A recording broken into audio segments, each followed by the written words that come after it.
कई प्रश्न माता सती भगवान देवादिदेव महादेव से करती हैं, कई प्रश्न। और उसी में एक प्रश्न माता सती ने भगवान शंकर से किया है। और वो प्रश्न ये जितने शिव भक्त यहाँ बैठे हुए हैं और जितने आस्था चैनल के माध्यम से और फेसबुक यूट्यूब के माध्यम से अपने घरों में बैठकर श्रवण कर रहे हैं, उनको भी इस प्रश्न का उत्तर ज्ञात होना चाहिए। सती मैया ने एक प्रश्न, बड़ा एक भारी प्रश्न माता सती ने भगवान देवादिदेव महादेव से करा।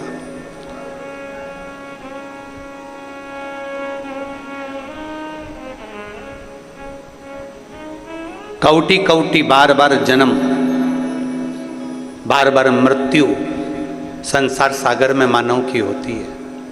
फिर जन्म होता है, फिर मृत्यु होती है, फिर जन्म होता है, फिर मृत्यु होती है।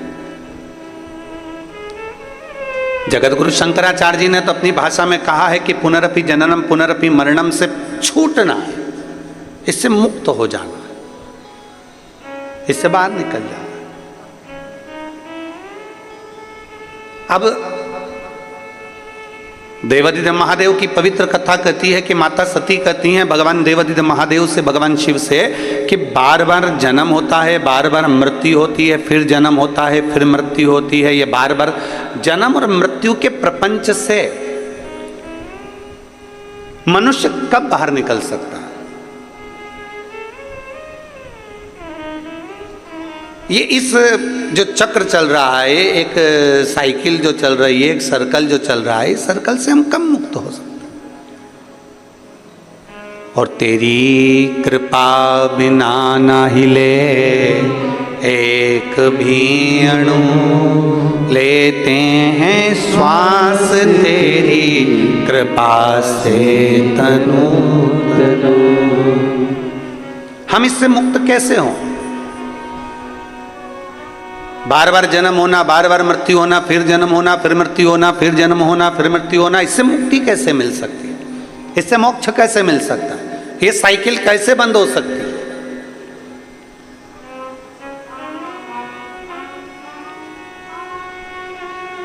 कैसे मुक्त हुआ जाए? हम और आप जब संसार में जन्म लेते हैं तो जन्म लेने के बाद में अपना कर्म पूरा कर कर फिर चले जाते हैं। अब हमको नहीं मालूम कि हम आएंगे कि नहीं आएंगे।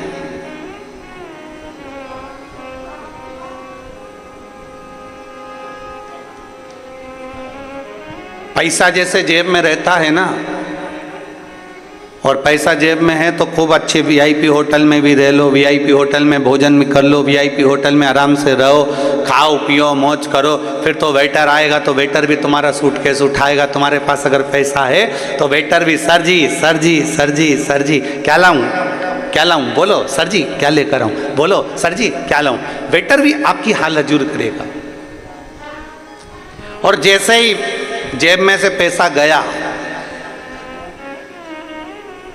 अब पूछा जाएगा कब जाओगे,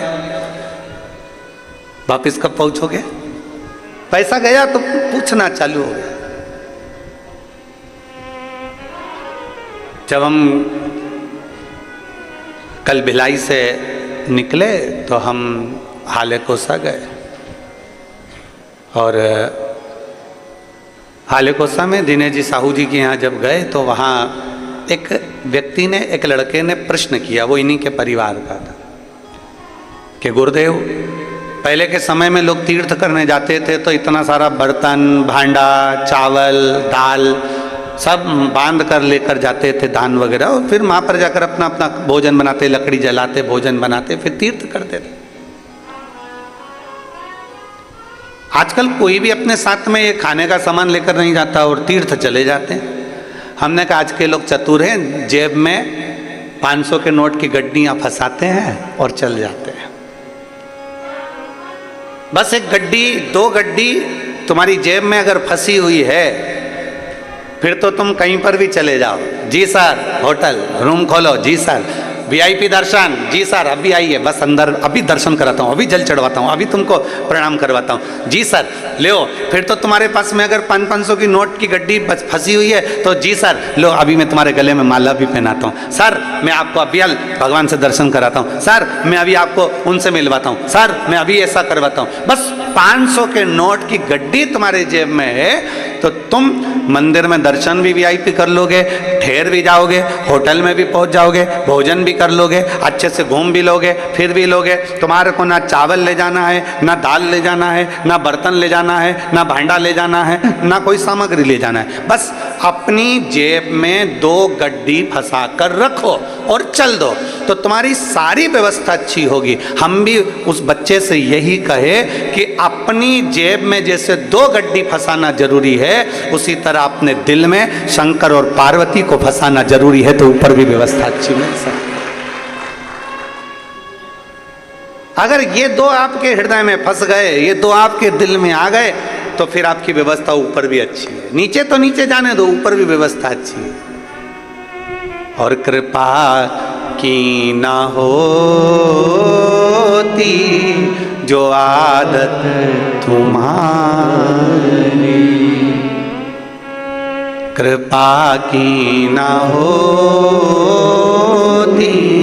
जो आदत तुम्हारी, तो सुनी अदालत तुम्हारी, गरीबों के दिल में जो जगह तुम न पाते, तो किस दिल में होती इबादत तुम्हारी, तो किस दिल में होती इबादत तुम्हारी। केवल एक शिव और पार्वती, राम और सीता, कृष्ण और राधा, नारायण और लक्ष्मी माँ, ब्रह्मा और ब्रह्माणी, ये 2 गड्डी है हमारी, और जिसको आपने दिल में हृदय में रख लेना। और हृदय में अगर रखा गई तो फिर भगवत भजन का आनंद अपने आप प्राप्त होगा। ये जजमान बने हैं चंद्रशेखर जी पिल्ले, पूर्णिमा जी पिल्ले, श्री अनिल शुक्ला जी, श्रीमती शकुंतला शुक्ला जी, परमेश्वर सिन्हा जी, आशा सिन्हा जी, ये जजमान बने हैं, इन्होंने शायद सोचा भी नहीं होगा। कहाँ खड़े हो जरा, चंद्रशेखर जी खड़े हो, अनिल शुक्ला जी खड़े होइए, परमेश्वर सिन्हा जी, इन्हें सोचा भी नहीं होगा कि बाबा कृपा करेगा और सावन के महीने में, और वो भी शिवरात्रि के दिन से करुणा कर देगा। कहीं हमारे पूर्वजों का पुण्य प्रबल हुआ होगा, ये कथा के यजमान पद प्राप्त किए, कहीं उसकी कृपा हुई होगी, बैठिए, कहीं उसकी करुणा हुई होगी, कहीं उसकी दया हुई होगी। एक विश्वास अपने भीतर प्रबल किया। 2 गड्डी हमने जेब में फंसा ली है और फिर तीरथ को चल दी है। बस भगवान का नाम हमने हृदय में रख लिया और चल दी।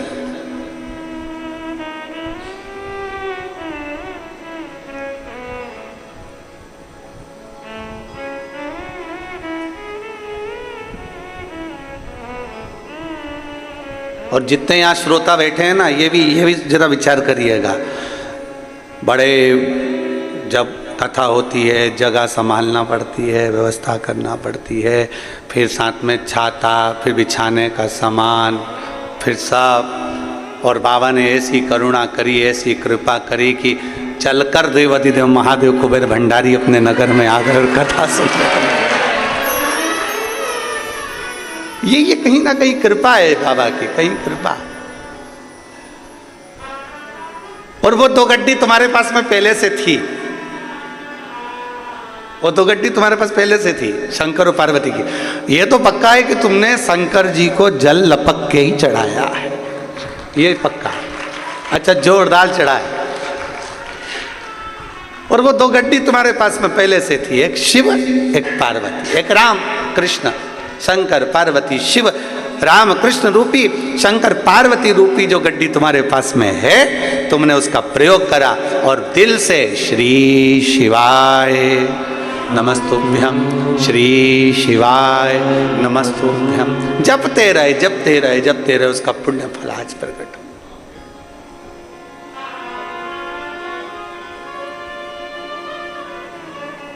संपूर्ण जीवन का एक आनंद आप और हमको प्राप्त हो। माता सती ने प्रश्न किया काशी की धरा पर, काशी की भूमि पर, और काशी की धरा पर भगवान प्रश्न कर रही है माता सती भगवान देवादिदेव महादेव से, भगवान शिव से, भगवान शंकर से, बाबा जी हमारे मन के संशय को मिटा दीजिए, ये पुनरपि जन्म पुनरपि मरणम, बार बार जन्म बार बार मृत्यु के प्रपंच से कैसे छूटा जाए वो हमको बता दीजिए।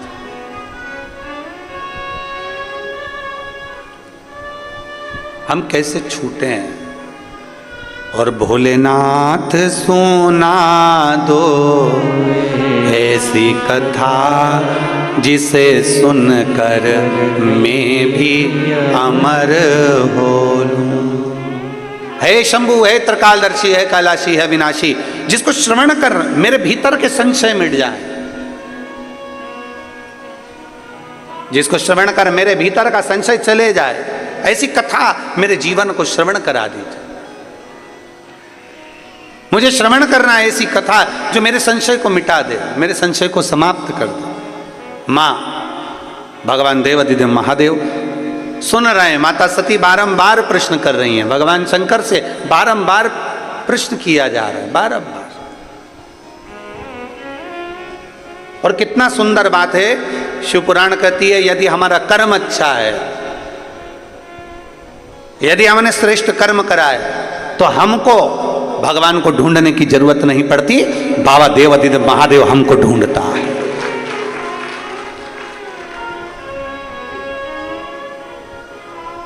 अगर हमारा कर्म अच्छा है, अगर हमारे कर्म श्रेष्ठ हैं, तो हमको बाबा को ढूंढने की जरूरत नहीं, बाबा हमें ढूंढेगा। बाबा हमको ढूंढने के लिए नहीं करते।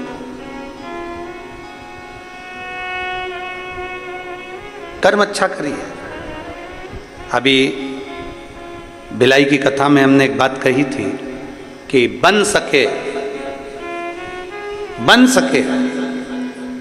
जिस बच्चे को एजुकेशन की जरूरत है, अच्छी पढ़ाई की जरूरत है, और बच्चा अच्छा पढ़ना चाहता है, तो उस बच्चे को अच्छी पढ़ाई कराइए।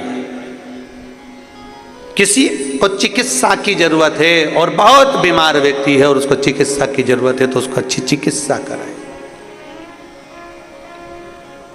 किसी को एजुकेशन चाहिए, उसको एजुकेशन दिलाया जाए, किसी को चिकित्सा चाहिए, उसको चिकित्सा दिलाई जाए, जिससे वो अच्छे से अपने जीवन को आनंद पूर्वक जी सके, वो आगे बढ़ सके।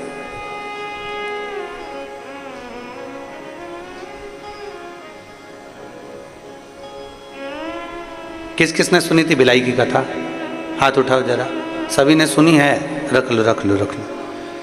अगर चिकित्सा की जरूरत है तो चिकित्सा मिले, और यदि कहीं शिक्षा की जरूरत है तो शिक्षा मिले, और प्रयास करें कि अच्छी शिक्षा, अच्छी चिकित्सा जनमानस तक पहुंचे।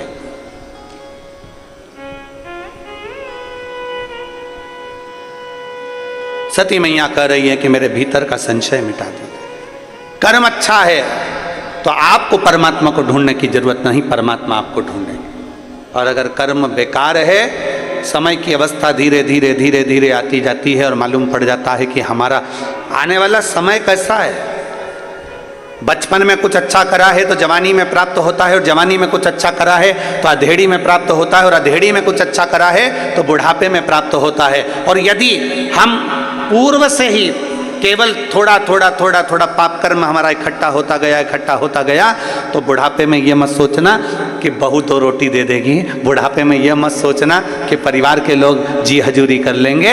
अगर बुढ़ापा आते आते अपने ही अपने को ताना दे रहे हैं, बुढ़ापा आते आते अपने ही अपने को गाली दे रहे हैं, बुढ़ापा आते आते अपने ही अपनों को अपशब्द कर रहे हैं, तो फिर ये मान कर चलना कि हमने पूर्व का कर्म थोड़ा श्रेष्ठ नहीं कर पाए, इसलिए आज हमको सुनना भी पड़ रहा है और सहना भी पड़ रहा है। अरे मत बुरे कर्म कर बंदे, वरना पछताएगा। भगवान की आँखों से तू बच नहीं पाएगा, तू बच नहीं पाएगा। अरे ओ अज्ञानी मत करना दानी, अरे ओ अज्ञानी मत करना दानी। तेरे कर्म का फल भी तू ही पाएगा, जैसा किया तूने तेरे आगे आएगा। मत बुरे कर्म कर बंदे, वरना पछताएगा। भगवान की आँखों से तू बच नहीं पाएगा, तू बच नहीं पाएगा। अपने कर्म थोड़े श्रेष्ठ करें, जितना बन सके श्रेष्ठता का कर्म थोड़ा थोड़ा करते चलिए, थोड़ा थोड़ा बहुत है। ये मेरी जीजियां बैठी हैं ना, इनको ज्यादा पैसा नहीं मिलता है। ये तो थोड़ा बहुत मायके गई, पापा ने दे दिया, माँ ने दे दिया, बाबूजी ने दे दिया, महतारी ने दे दिया, थोड़ा थोड़ा इकट्ठा करती है। बच्चों का मिलता है वो इकट्ठा कर लेती है, थोड़ा सा पति देवता दे देते हैं वो इकट्ठा कर लेती है, थोड़ा कहीं कोई मेहमान पावना आ गया, कहीं से धन आ गया तो वो इकट्ठा कर ले। जो नौकरी करती है उनका नहीं कर रहे हम, जो सर्विस कर रहे हैं उनका हम नहीं कर रहे। हम तो जो घर की दीदियां हैं, घर की हमारी बहनें, हमारी जीजियां हैं, हम उनका करें थोड़ा थोड़ा थोड़ा थोड़ा 50, 100, 500, 200, 25, 50, 100, 500, 200 इकट्ठा कर लेती है। किसके लिए इकट्ठा कराएंगे? बोलो बोलो जरा जीजियों, बोलो जरा जम के। खुद के लिए? बोलो जम के। नहीं। किसके लिए इकट्ठा करा? ये पैसा इकट्ठा करा जब बच्चों को जरूरत पड़े तो मैं निकाल कर दे सकूं, और पति को जरूरत पड़े तो मैं निकाल कर दे सकूं। ये उस समय के लिए, खुद के लिए नहीं।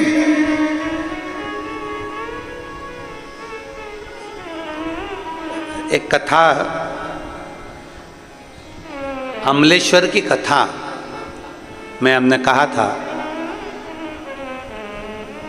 कि स्त्री से उसकी उम्र मत पूछो, और पुरुष से उसकी आय मत पूछो।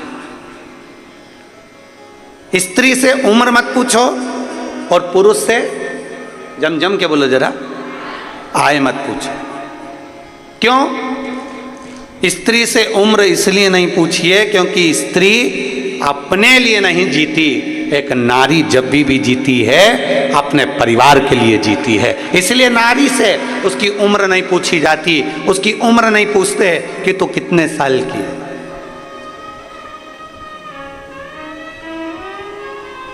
स्त्री से उसकी उम्र नहीं पूछी जाती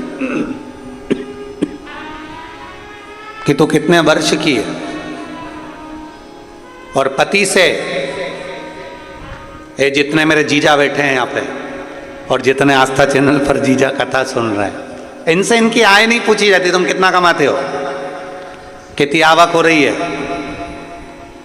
कितने की फसल गई, कितना आया, नौकरी करते हो, सर्विस करते हो, कितना मिलता है, कितना कटता है और कितना मिलता है, इनसे नहीं पूछा जाता। स्त्री से उम्र मत पूछो और पति से उसकी आय मत पूछो, क्योंकि घर का पिता, घर का पुरुष जब भी कमाता है अपने लिए नहीं कमाता, वो अपने परिवार के लिए कमाता है, वो अपने लिए नहीं कमाता। क्या पूछा जाए इनसे? एक नारी का पूरा जीवन, एक स्त्री का पूरा जीवन अपने परिवार के लिए लग जाता है, पूरा जीवन।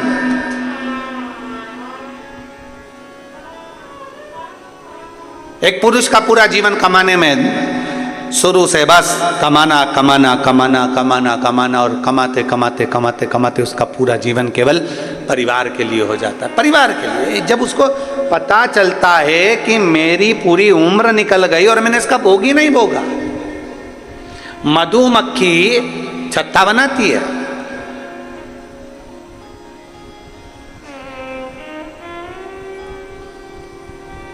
वो तो अच्छा है, ये यहाँ पे मधुमक्खी का छत्ता नहीं है। एक बार कहीं कथा करने गए थे बिहार साइड में, तो वहाँ मधुमक्खी का छत्ता था। अब वो इतनी बड़ी बड़ी ये लाइटें जलती हैं, तो वो मधुमक्खी का छत्ते में से मक्खियाँ निकल निकल के सब इधर उधर।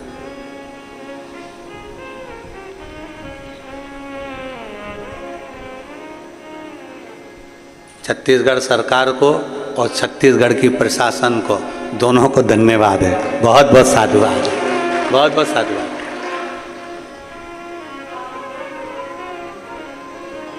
मधुमक्खी अपना छत्ता बनाती है, जगह जगह से पुष्प का रस लेकर आती है और शहद बनाकर तैयार करती है। उसको लगता है मैं खाऊंगी, अब मैं तैयार करा, अब मैं खाऊंगी, अब मैंने तैयार करा, अब मैं पाऊंगी।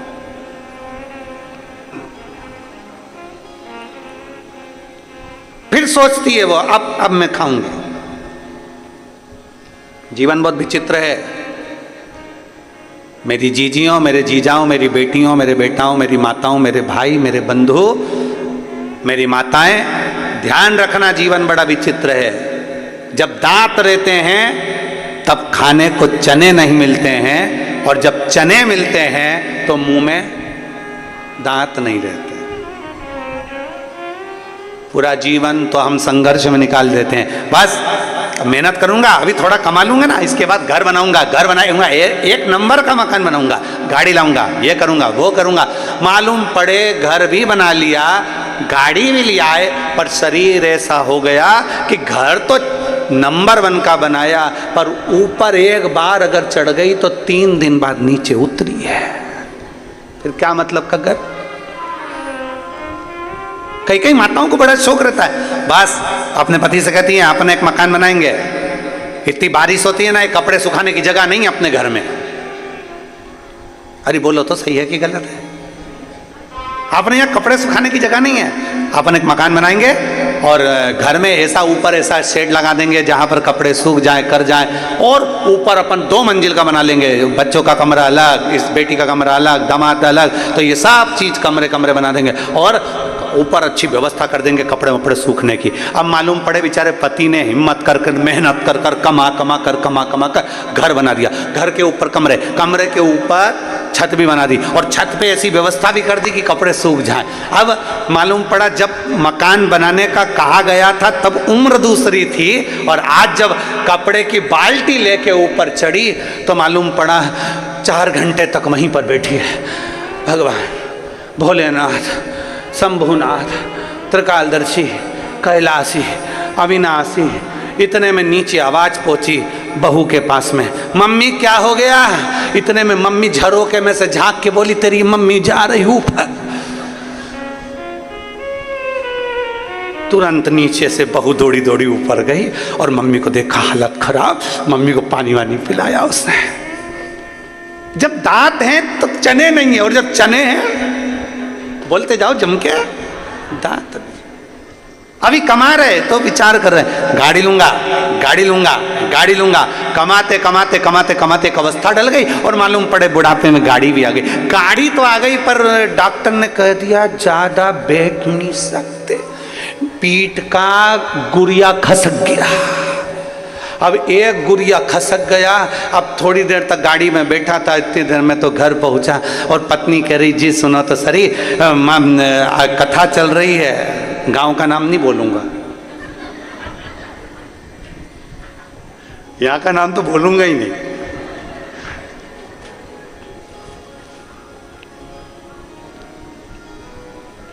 वो तो बहुत समझदार हो तुम, वैसे समझ जाओगे। कथा चल रही है, अच्छा जाना है, अच्छा, पर मैं ज्यादा गाड़ी में नहीं बैठ सकता, मेरे गुरिया खसका है। कमाते कमाते जिंदगी निकल गई। अब गाड़ी में घूमने का शौक लगा, गाड़ी चलाने का शौक लगा, गाड़ी में जाने का शौक लगा, तो मालूम पड़े गाड़ी नहीं चला सकते, गाड़ी में बैठ नहीं सकते। मकान बनाने का शौक लगा, मकान तो बड़ा बन गया, पर मकान में ऊपर चढ़ने का, आप सब यहाँ बैठे हो, तुम्हारा अगर 2 मंजिल का मकान होगा ना, तुम गारंटी है हफ्ते 2 हफ्ते या महीने 2 महीने 4 महीने में एक आध बार ऊपर जाते हो गए। और हम तो निवेदन करें इतनी जल्दी जाओ भी मत ही, क्या करोगे, एक आध बार का चले तो गए ऊपर, इतना धूल इतना पानी इतना फैला रहा देखा, दूसरी बार मन में सोचा कब तक करूं मैं, तो मेरे से तो बन ही नहीं, और नीचे चली गई और फिर नहीं आई ऊपर, फिर नहीं जा। दांत थे तब चने नहीं, कमाते कमाते कमाते कमाते कमाते कमाते जीवन निकल गया। और फिर भी बच्चों ने कहा तुमने हमारे लिए किया क्या, फिर भी कह रहे हैं तुमने हमारे लिए किया क्या। अरे एक माँ अपनी पूरी उम्र तुम्हारे ऊपर निछावर कर देती है, और एक बाप पूरी उम्र कमाते कमाते कमाते कमाते अपनी पूरी जिंदगी तुम्हारे ऊपर पूरी कमाई हुई धन दौलत तुम पे निछावर कर देती है। इसीलिए हमने भिलाई की कथा में कहा था कि दुनिया की सबसे बड़ी दौलत है, दुनिया की सबसे बड़ी दौलत समय, दुनिया की सबसे बड़ी दौलत है समय, और दुनिया की सबसे बड़ी पूंजी है माता और पिता। समय, माता पिता, इसका आदर करो, समय की कीमत को समझिए, समय के अनुभव का आनंद लीजिए, समय को समझने का प्रयास करो। आज जो समय है कल नहीं रहेगा, जो कल है वो परसों। सोना गया वापिस आ जाएगा, चांदी गई वापिस आ जाएगी, गाड़ी गई वापिस आ जाएगी, बंगला गया वापिस आ जाएगा, पर जो समय चले गया वो वापिस नहीं आ सकता। वो गया तो गया, फिर नहीं आने वाला। इसलिए समय की अनुकूलता समझिए कि हमारा बचपन है उसको भी हम श्रेष्ठता में जिए, हमारी जवानी है उसको भी हम श्रेष्ठता में जिए, हमारी अधेड़ी है उसको भी हम श्रेष्ठता में जिए, और हमारा बुढ़ापा है उसको भी हम श्रेष्ठता में जी। दुनिया तो गलती छांटने के लिए बैठी है। एक पति पत्नी गार्डन में घूम रहे थे, बगीचे में दोनों घूम रहे हैं, पति और पत्नी दोनों। घूमते घूमते देखा कि सामने से कुत्ता आ गया, पत्नी घबरा गई, सामने से कुत्ता, पत्नी घबराई, थोड़ा पीछे हटी, कुत्ता और आगे बढ़ा, पत्नी और पीछे हटी, कुत्ता और आगे बढ़ा, पत्नी और पीछे हटी।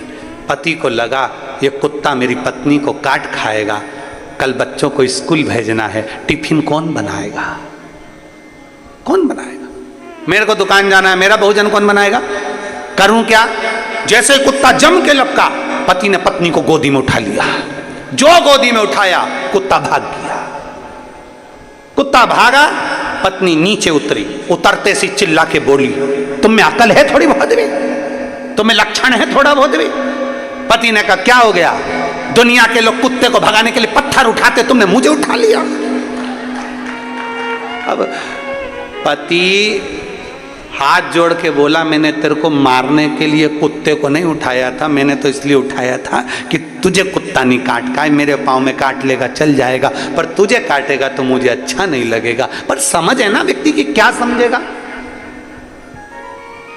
आप किसी को कितना भी समझाने का प्रयास कर लो, उसकी बुद्धि उसके विवेक उसके आनंद के साथ जितना समझ सकता है उतना ही समझेगा, उतना ही, उससे ज्यादा वो नहीं समझ सकता।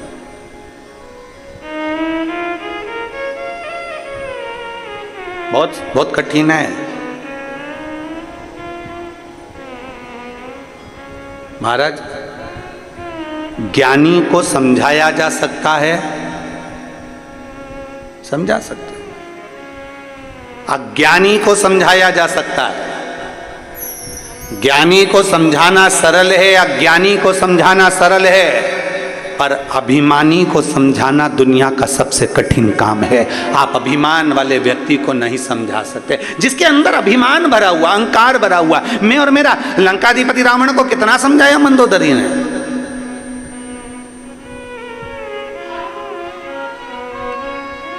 लंकाधिपति रावण को विभीषण ने समझाया, मंदोदरी ने समझाया स्वामी सीता जी को लौटा दीजिए, स्वामी सीता जी को लौटा दीजिए, पर अभिमान भरा हुआ था भीतर, मैं और मेरा, मैं 10 आनंद 10 ग्रीवा 1000 हाथ। क्या समझती है मंदोदरी तुम मुझको। मंदोदरी बार बार समझाती है, नाथ तुम भले 1000 हाथ हो, तुम्हारे भले तुम्हारे 10 मुख हो, पर एक स्त्री पर स्त्री पर तुम्हारी जो दृष्टि पड़ी है ये पूरे कुल को डुबो देगी। कहते हैं पराया धन और पराई स्त्री पूरे जीवन को बर्बाद कर देती है, पूरे जीवन को बर्बाद कर देती है। पराया धन और पराई स्त्री पूरे जीवन को बर्बाद कर देती है। कितना सुंदर वर्णन आया है। एक संत, एक भगवान का भक्त निकल कर जा रहा था, उसके साथ उसकी पत्नी थी। बड़े प्रेमी जीव थे, भगवान के विरल भक्ति में रमने वाले। जा भगवान शंकर का गुणगान करते करते जा रहे हैं। नमः शिवाय, ओम नमः शिवाय, नमः शिवाय, ओम नमः शिवाय, नमः शिवाय, ओम नमः शिवाय, नमः शिवाय, ओम नमः शिवाय, चले जा रहे। इनका नियम था, जंगल से लकड़ी लाते, लकड़ी को बेचते, बेचकर अपना यापन करते, लकड़ी बेचकर अपना जीवन यापन करते थे। अब आज दोनों पति पत्नी जैसे ही जाने लगे, पार्वती जी ने शिव जी से कहा, बाबा, ए भोले बाबा। शंकर जी बोले, हाँ गौरा बोलो, क्या बात है। पार्वती जी बोल रही हैं, बाबा ये दोनों पति पत्नी आप और हमको भजते रहते हैं, दिन भर शिव शिव शिव शिव जपते रहते हैं। ये पति पत्नी दोनों दिन रात शंकर का नाम लेते हैं। बाबा बहुत बहुत तकलीफ में, आप कृपा कर दो ना, इनको थोड़ा बहुत धन दे दीजिए ना, आपके कुबेर के खजाने में से, कुबेर के भंडार में से थोड़ा सा धन इनको दे दो। शंकर भगवान पार्वती जी से बोले, पार्वती मैं दे तो दूंगा, पर इनके भाग्य में अभी धन श्रेष्ठ नहीं है, इनके भाग्य में भी धन श्रेष्ठ नहीं है।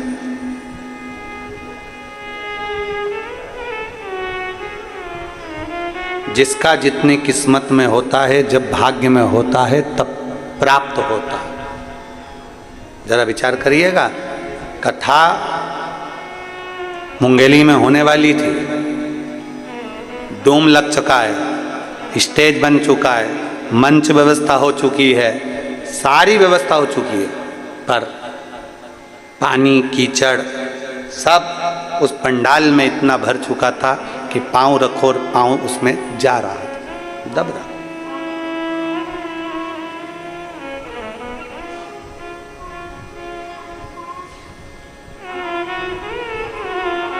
ऐसा नहीं है कि प्रशासन नहीं चाहता कि कार्यक्रम नहीं हो, अपने क्षेत्र में कार्यक्रम हो, ये तो प्रशासन भी चाहता है। क्षेत्र के चाहे कलेक्टर हो, एसपी हो, एसएसपी हो, कमिश्नर हो, आईजी हो, डीएसपी हो, एसडीएम हो, हर तहसीलदार हो, हर टीआई, सब चाहते हैं कि हमारे क्षेत्र में भी बाबा की कथा हो। ऐसा नहीं कि नहीं चाहते, पर उनका भी एक भाव होता है कि सुरक्षित हो, सुरक्षा पहले।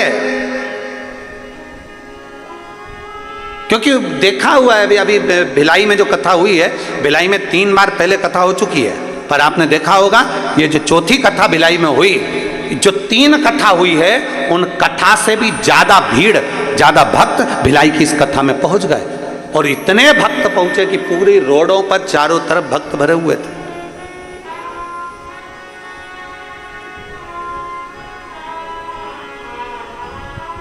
अब कथा होना थी उंगली के अंतर्गत, कथा कहीं हो सकता है कि आप आए नहीं और सुबह हो गई, मेरी पूजा की थाली धरी की धरी रह गई। वो तराजू होता है ना, तराजू में एक इधर भी वजन रख के देखा जाता है, इधर का भार की इधर का भार।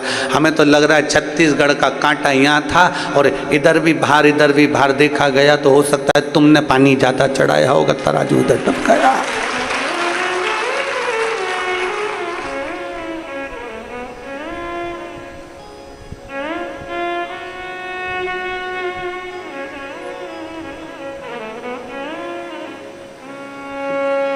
जैसे कथा यहाँ हो रही है वैसी की वैसी वहाँ पर भी प्रशासन ने उनसे कहा कि देखो आप चाहो तो एक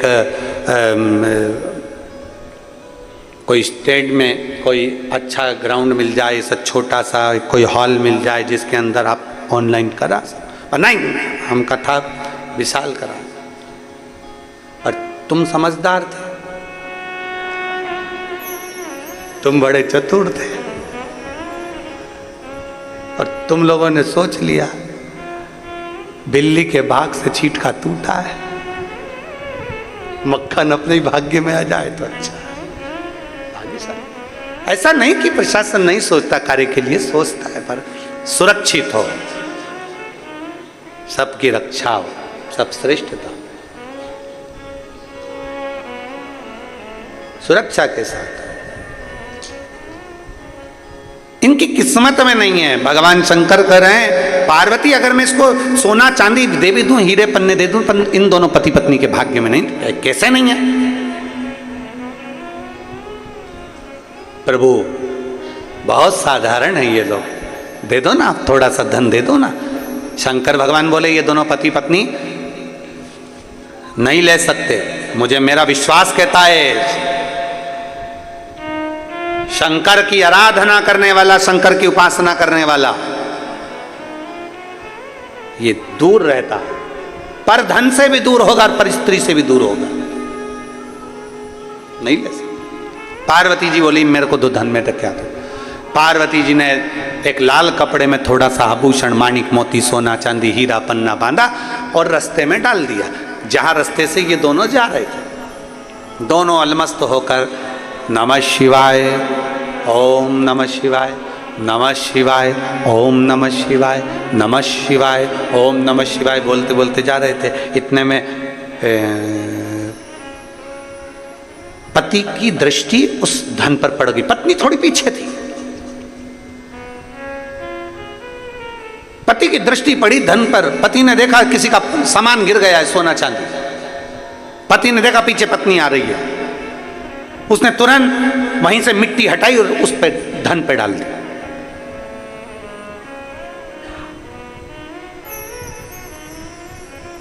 पत्नी ने पूछा आते से क्या कर रहे हो? पति को लगा स्त्री का स्वभाव होता है थोड़ा सा, कहीं धन देखकर इसके मन में, लोगों के पर्दे देखकर मन में आ जाता है कि अगली दिवाली पे इसमें की पर्दे लाऊंगी। मिठाई खाते खाते मन में आ जाता है कि अगली बार हरियाली आन दे तो मैं ऐसा ही मीठा भात बनाऊंगी। तो उसके मन में यह ना आ जाए कि ये सोना देखे, हीरे पन्ने देखे और इसके चित्तवृत्ति में यह ना आ जाए कि ये सारा धन मेरा हो गया, ये सारी संपदा मेरी हो गई। ना ना। पत्नी ने पूछा क्या कर रहे हो? पति बोले कुछ नहीं। स्त्री ने कहा मुझे मालूम है तुम क्या कर रहे हो। पत्नी बोली मुझे मालूम है तुम क्या कर रहे हो। पति ने पूछा क्या कर रहा हूं? पत्नी बोली मिट्टी को मिट्टी में दबा रहा हूं। पति की आंख में से आंसू बह गए। मैं अपनी पत्नी को समझ नहीं पाया, वो जान गई थी ये सोना मिट्टी है, दूसरे की दौलत हमारे लिए धूल की तरह है, दूसरे का धन हमारे लिए धूल की तरह है, दूसरे की संपदा हमारे लिए धूल की तरह है, दूसरे का पड़ा हुआ पैसा हमारे लिए धूल की तरह है। दुनिया के लोग समझ नहीं पाते। किसी का पड़ा मोबाइल मिल गया, सोचते हैं खुशी होती है, 2000, 5000, 10,000 का मोबाइल मिल गया, पर उसको मालूम नहीं है कि तूने 5000 का मोबाइल तुझे जो पड़ा हुआ मिला है वो तेरे को कौन से समय पर कहां ले जाकर तुझे खड्डे में डालेगा। किसी का पड़ा हुआ सोना मिल गया, चांदी मिल गई, कुछ सामान मिल गया, हम खुश हो जाते हैं। किसी का बैग मिल गया, किसी का चेन मिल गई, किसी का मंगलसूत्र मिल गया, किसी का सामान मिल गया, पर वो ये समझ नहीं पाते कि ये सोना हमें किस गर्त तक लेकर जा सकता है, किस गर्त तक लेकर जा सकता है।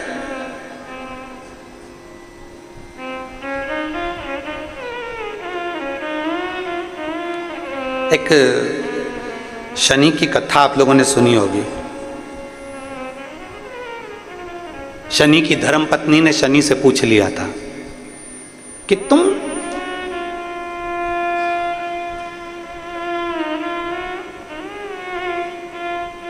किसको बर्बाद करते हो? शनि कहते हैं बुरे कर्म वाले।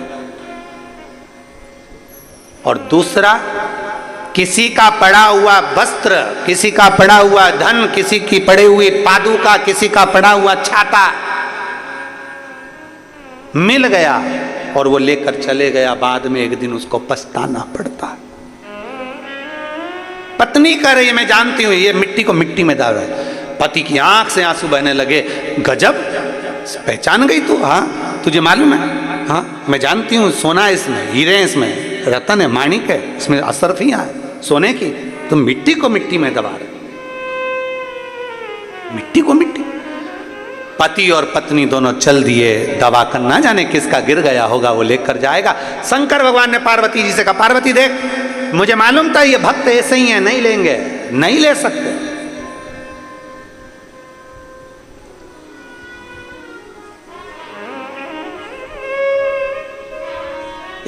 दो व्यक्ति होते हैं, एक का सामान चोरी चले गया और दूसरा होता है जिसने चोरी कर लिया। जिसका सामान चले गया वो 6 महीने में, 8 महीने में, 1 साल में वो वापिस चेन बनवा लेता है, वापिस मंगलसूत्र बनवा लेता है, भगवान इतना उसको दे देता है। पर जो चोट्टा होता है ना वो परमानेंट चोट्टा होता है। वो इतनी बार चोरी कर लिया तो भी वो सेठ नहीं बन पाया, चोर की चोर ही रहा, चोर की चोर रहा। लाखों का सामान चुरा लिया तो भी चोट्टा की चोट्टा ही रहा।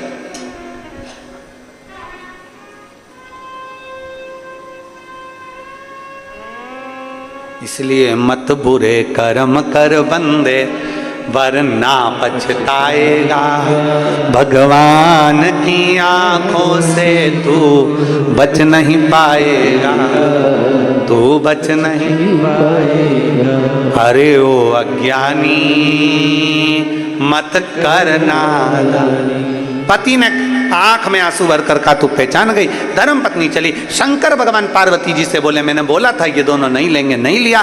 पड़ा है सोना, पड़ा कि पड़ा है। आगे चले। शंकर पार्वती के भक्त दोनों आगे बढ़े, आगे बढ़े। जलवृष्टि होने लगी, पानी गिरने लगा। पानी इतना गिरा कि लकड़ी पूरी गीली हो गई। लकड़ी गीली हो गई तो वो लकड़ी का बंडल लाए नहीं तो बिका नहीं, बिका नहीं तो भोजन मिला नहीं। लकड़ी का गट्ठा पड़ा, उठा नहीं सकते, गीला हो गया, बिका नहीं है। बिका नहीं तो पैसा मिला नहीं, पैसा नहीं मिला, भूखे हैं दोनों।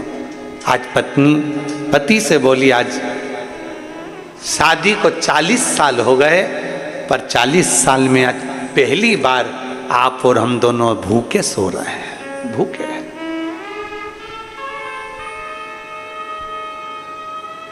शादी के 40 साल हो गए, पर 40 साल में आज पहली बार आप और हम दोनों भूखे सो रहे हैं, दोनों भूखे सो रहे हैं।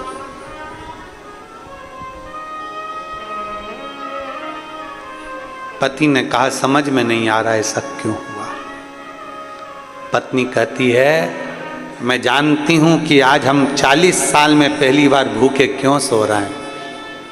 पत्नी कहती है मैं जानती हूं 40 साल में आज पहली बार हम भूखे क्यों सो रहे हैं। पति ने पूछा क्यों।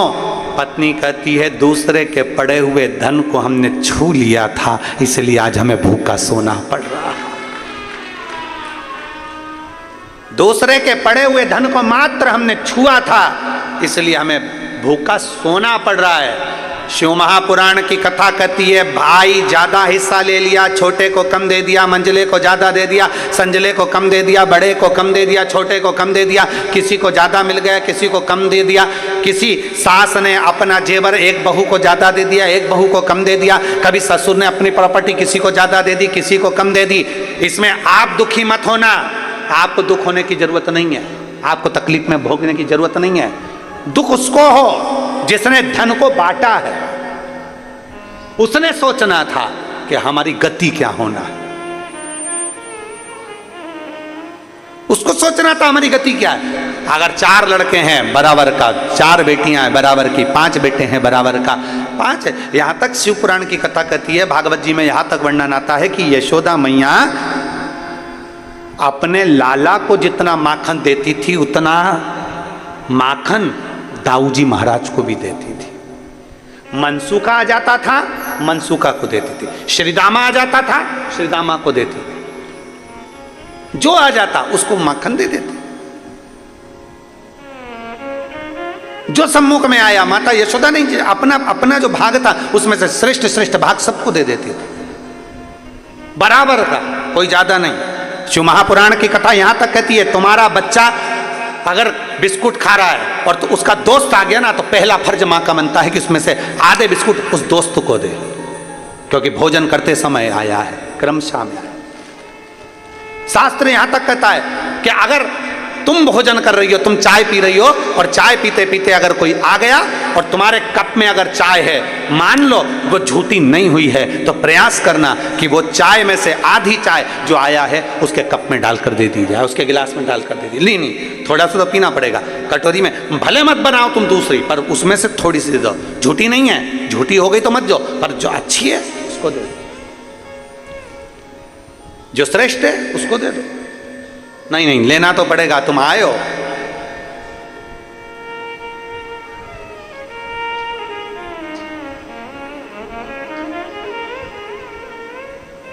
भोजन करते समय थाली में बाल आ जाए, भोजन करते समय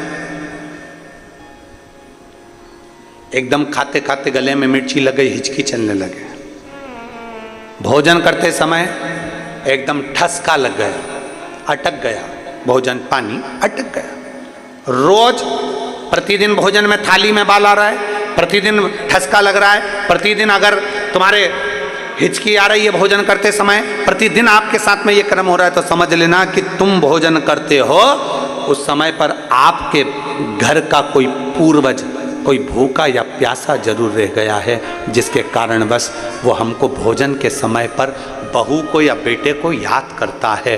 तो फिर करना क्या है, फिर क्या कर सकते? हिचकी आ रही है, भले मिर्ची खा ली, मिर्ची ना खा तो भी हिचकी आ गई, ठसका लग गया भोजन करते समय, और रोज लग रहा है, हर 2 दिन में, हर 3 दिन में ठसका आ जाता है। भोजन करते समय हर 3 दिन में थाली में बाल आ जाता है, भोजन करते समय हर 2-3 दिन में थाली में बाल पड़ा हो जाता है, हर भोजन करते समय हमारे को कुछ ना कुछ हिचकी चलने लगती है। हर 2-3 दिन में अगर ये क्रम हो रहा है तो समझ लो हमारा कोई पूर्वज, हमारा कोई पितृ, हमारे घर का कोई पूर्वज जो है कि नहीं है, वो हमारे को कहीं ना कहीं से भूखा है और भोजन का भाग मांग रहा है। फिर एक प्रयास करके देखो, फिर एक प्रैक्टिकल करके देखो, फिर एक प्रयास करें। चावल की छोटी सी एक कटोरी, उस कटोरी में धान भर लीजिए चावल, उसमें एक लौंग और एक बेलपत्र, बस ये रख लीजिए। जो हंडा होता है घर में, पानी का मटका होता है, पितरों का जो स्थान होता है जहाँ पानी पीते हैं अपन, मटका, हंडा, टंकी, बाल्टी, जो भी हो। आजकल तो लोग आरओ लगा लिए हैं, तो नीचे भी तुम मटका रखते होगे, हंडा रखते होगे, टंकी रखते होगे, उसी के पास में वो कटोरी रख दीजिए। 14 की रात्रि, अमावस्या के दिन उस कटोरी का चावल, बेलपत्र, ये सब शिव मंदिर के अंदर आप कोई भी एक स्थान पर, कोई दोने के अंदर रखकर या कागज के अंदर रखकर, शिव स्थान पर, शंकर के मंदिर में शिवलिंग को केवल स्पर्श कर कर जमीन पर ही उसको एक कागज में या दोने में, उसको जहाँ जलाधारी होती है वो जलाधारी के पास में गणेश वाले स्थान पर, गणेश वाली जगह पर उसको रख दें। गणेश वाली जगह, फिर समझिएगा, ये शिवलिंग जलाधारी, ये जलाधारी का चरण जहाँ से पानी बहता है, सीधा हाथ सीधी तरफ पर गणेश जी का स्थान होता है, लेफ्ट में कार्तिकेय का स्थान होता है, बीच में अशोक सुंदरी का स्थान होता है। शंकर का शिवलिंग, शिवलिंग के ऊपर जो जलाधारी लगी होती है, उस जलाधारी में से एक एक बूंद जो पानी नीचे गिरता है, ये शंकर भगवान की 5 लड़कियों का स्थान होता है, जया, विषहरा, शामली बारी, दौतली, देव। शंकर जी की 6ठे नंबर की लड़की का स्थान बीच में होता है, जिसका नाम है अशोक सुंदरी। ऐसा स्थान, और ये पार्वती जी का हस्तकमल हो गया, शंकर का स्थान हो गया। तो जब हम वो अन्न रखते हैं, जब हम चावल और एक बेलपत्र और एक लौंग जो रखते हैं, वो हम गणेश जी वाले स्थान के साइड में रखते हैं, नीचे की ओर रखते हैं उसके स्थान। कई लोग एक प्रश्न करते हैं, गुरुजी आज सावन की शिवरात्रि, हम रात्रि को पूजन करेंगे 7 बजे शाम को ऑनलाइन, तो हम मट्टी के शंकर जी बना रहे हैं, तो क्या हम नंदी बनाएं? हम शंकर जी बना रहे हैं तो क्या हम गणेश जी बनाएं? नहीं, केवल शंकर भगवान का शिवलिंग बनाइए, बड़े प्रेम से जलाधारी बनाइए। हमने पहले भी कहा कि इसमें सारे देव अपने आप विराजमान हैं। आप जब अभिषेक करेंगे तो उसमें सब देवों का अभिषेक अपने आप हो जाएगा, सबकी। हाँ, पूजन के सामान में 3 सुपारी लिखाई है, उसमें से 2 सुपारी में से एक गणेश जी, गोरा जी अपन बनाएंगे, उसका पूजन करेंगे। और एक सुपारी से अपन संकल्प छोड़ेंगे। शिव आराधना में शास्त्र कर रहा है, शिव महापुराण वर्णन कर रही है। आप अगर भोजन कर रहे हो और भोजन करने में आपको बार बार हर 2 दिन में 3 दिन में बाल आ रहा है भोजन की थाली में, सब सफाई से भोजन बनता है। ऐसा कोई मेरी जीजी नहीं है जो बिना सफाई के भोजन नहीं बनाती। सब सफाई से बनाती है, सब अच्छे से बनाती है, सब अच्छे प्रेम से बनाती है और सब सफाई से भोजन बनाती है। और सफाई से भोजन बनाने के बाद भी आपकी भोजन की थाली में बाल आ रहा है, अच्छे से प्रेम से एकांत में बैठकर भोजन कर रहे तो भी हिचकी आ रही है, तो भी आपको ठसका लग रहा है, रोज 2-3 दिन में लग रहा है, समझिए कि वो कहीं ना कहीं हमारे पूर्वज, कहीं ना कहीं हमारे देव भूखे हैं, भोजन मांग रहे हैं, भोजन मांग।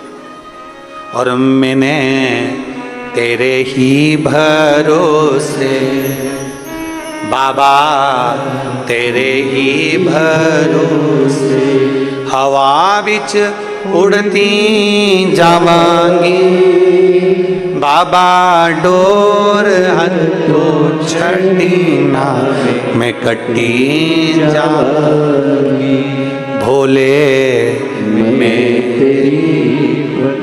आप लोगों को आता है तो साथ में बोला करो, भोले मैं तेरी हवा बिच उड़ती जावांगी बाबा, डोर हथो छड़ी ना मैं कटी जावांगी भोले मैं तेरी, शंभो मैं तेरी।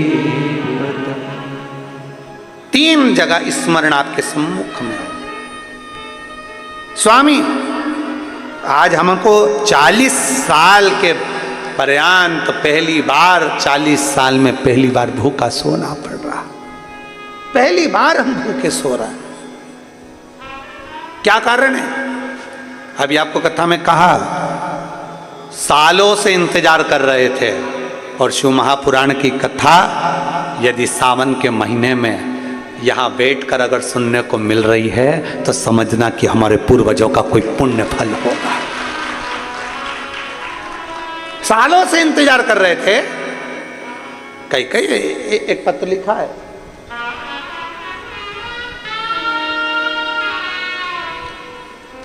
श्रीमती रीतू गुप्ता, राजनंदगांव, छत्तीसगढ़। मेरा मोबाइल नंबर ये है, आप ही हैं, हाथ हिलाओ जरा एक बार। श्री शिवाय नमस्तुभ्यं। गुरु जी प्रणाम, सरप्राइज गिफ्ट के लिए धन्यवाद।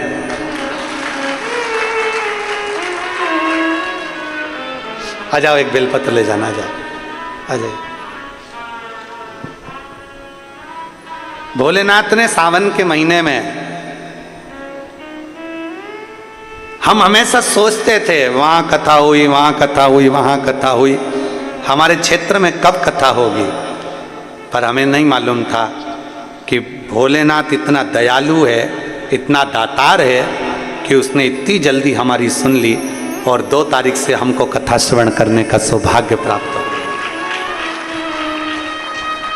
एक लाइन अच्छी लिखी है, अरे लुटा दिया भंडार काशी वाले ने, कर दिया माला माल काशी वाले ने। ये शिव की कृपा।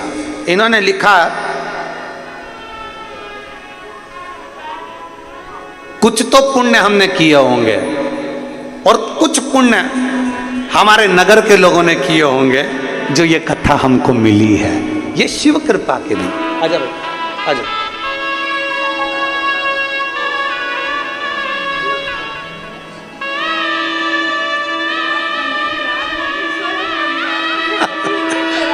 कह रही हम रात भर नहीं सोए खुशी में।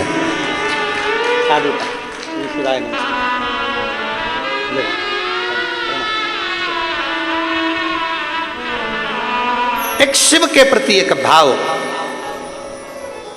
शिव महापुराण की कथा कथी, कई पुण्य उदय हुए होंगे, कई पुण्य प्रबल हुए होंगे, कई पुण्य हमारे प्रखर हुए होंगे जो ये मिली। और यहाँ शास्त्र कह रहा है, पत्नी पति से कह रही है 40 साल में अगर पहली बार हम भूखे सो रहे हैं तो इसका क्या कारण हो सकता है? क्या कारण है? सोचिए जरा, अपने पुण्य को और पाप को दोनों को गिनना चाहिए कि हमने क्या करा होगा, क्या किया होगा। 40 साल में आज पहली बार हम दोनों भूखे सो रहे हैं, इसका कारण क्या हो सकता है? इसका क्या?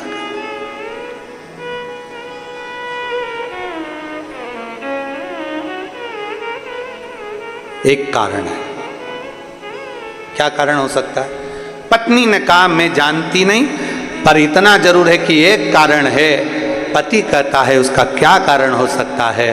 पति ने कहा पत्नी से, पत्नी बोली उसका एक कारण है, हमने दूसरे के धन का स्पर्श कर लिया, उसको छू लिया, इसलिए आज हमको 40 साल में पहली बार भूखा सोना पड़ रहा है। 40 साल में पहली बार।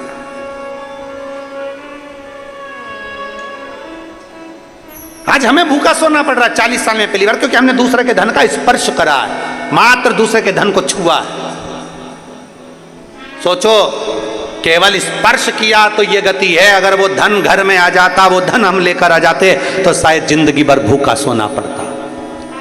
इसलिए बस इतना सोच रहे थे, विचार करते करते पति पत्नी की दोनों की नींद लग गई, नींद लग गई दोनों की। पार्वती जी ने शिव जी से कहा, बाबा कितने सरल हैं दोनों, दूसरे के धन का स्पर्श नहीं करना चाहते, दूसरे की संपदा का स्पर्श नहीं करना चाहते, आप कुछ करो ना इनके लिए, कुछ करिए ना, कुछ करिए। बाबा देव अधिदेव महादेव ने तुरंत पार्वती से कहा, पार्वती चिंता ना करिए, चिंता ना करिए, श्रावण का महीना आएगा, जंगल में इनको लकड़ी नहीं मिलेगी, भूलवश एक बेलपत्र के वृक्ष के नीचे बैठेंगे, छांव का पानी से बचने का प्रयास करेंगे, वहीं पर पड़ी हुई मिट्टी से ये शिवलिंग का निर्माण कर लेंगे, और शिवलिंग का निर्माण कर लेंगे तो उसी जगह पर मैं प्रकट होकर इनको दर्शन देकर इनको भंडार भर दूंगा, उसी स्थान पर।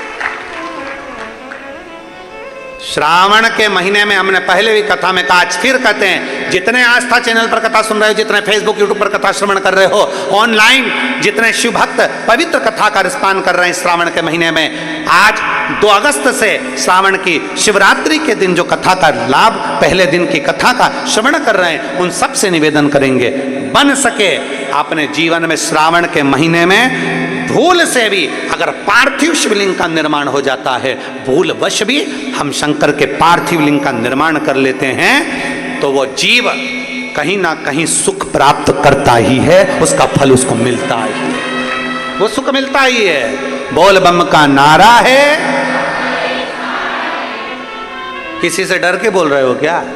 तो फिर आवाज खोलकर बोलो, हम भी तो बोल रहे हैं। बोल बम का नारा है, सारी समस्या का हल। वीआईपी बन के नहीं बैठना है अपने को। कई माताएं वीआईपी बन के ताली भी बजाएंगी तो ऐसे धीरे धीरे लोग क्या कहेंगे, ना ना, अलमस्त होकर बड़े प्रेम से, जैसे सुनते हो वैसे ही सुनो, आनंद के साथ। आपन तो अड़भंगे, हम तो भोलेनाथ जी के भगत, जैसे सुनो कि शंकर के भगत हैं, बाबा के भगत हैं, बड़े प्रेम से आनंद लेना है। बिल्कुल जैसे मुसद्दीलाल जैसे नहीं बैठना है। तो मुसद्दीलाल जैसे बैठ गए, मालूम पड़े अब ये भी कुछ नहीं बोल रही, ये भी कुछ नहीं बोल रही।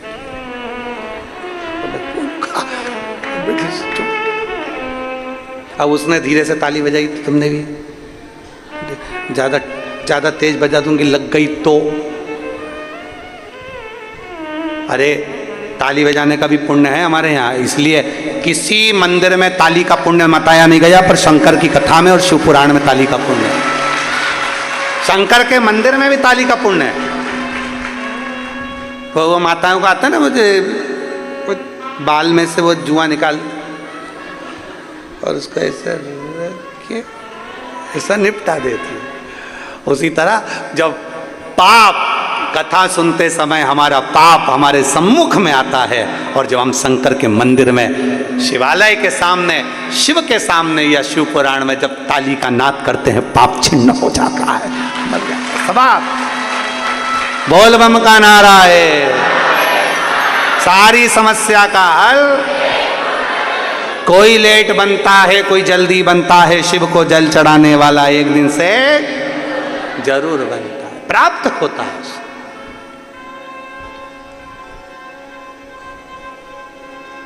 प्राप्त हो गया, हमने छू लिया इसलिए ये हो गया। भगवान कर रहे तो चिंता मत कर। पार्वती सावन का महीना आएगा, ये दोनों लकड़ी लेने के लिए जाएंगे, लकड़ी के लिए रहेगी, पेड़ की छांव में जरूर को जाएंगे। ये सब भगवान लीला रचता है, अपन कुछ नहीं रच सकते। जो रचने वाला है वो शंभु है, जो रचने वाला है वो शंकर है। कहाँ कथा होना थी और कहाँ हो रही है, रचने वाला शंकर है। किसको सुनना थी और कौन सुन रही है, सब रचने वाला शंकर है।